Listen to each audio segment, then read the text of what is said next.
sa lungsod ng Davao naman, 15 barangay ang isinailalim na rin sa tinatawag na state of calamity. At dahil yan sa biglaang pagbaha, kabilang ang barangay Tigato, kung saan sintaas daw ng bubong ng bahay ang baha kahapon. Ang tumutok ay si Vicky Morales. Ito ang tagpong tumambad sa amin dito sa barangay Tigato. Pila-pilang mga residente na nakaabang para sa relief goods. Gaano katagal na kayo nakapila dito? Ngayon lang po. Katagal ba ang pila dito? Mahaba rin. May mga kape, sardinas, bigas, noodles. Okay. Hanggang kailan naabot yan?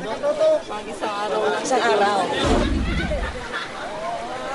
Ang mga residente rito sa Jade Valley Subdivision, unti-unti nang nililinis ang kanilang mga binahang bahay at inaayos ang mga pwede pang isalbang gamit.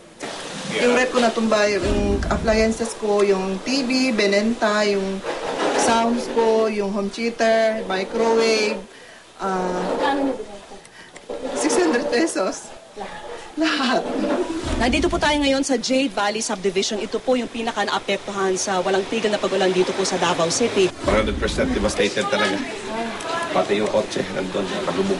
Pero wala naman nasaktan. Wala naman. So far, wala naman nasaktan. Dahil walang malalaking sasakyan na dumaraan papasok sa kalapit na Julieville Subdivision, nakiangkas na lang ang aming news team sa mga residenteng nakamotor.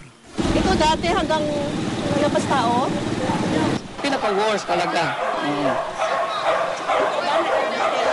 10 years yan. Kaya ako, since 1992, nandito ako.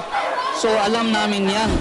Ito po ang Julieville Covered Court. Ito po yung nagsilbing evacuation center ng mga tao nung kasagsagan ng baha. Pero ngayon po, unti-unti na ho nagsialisan dito ang mga tao at nagpuntahan sa iba't ibang evacuation center dahil malapit na hong umabot dito ang tubig baha.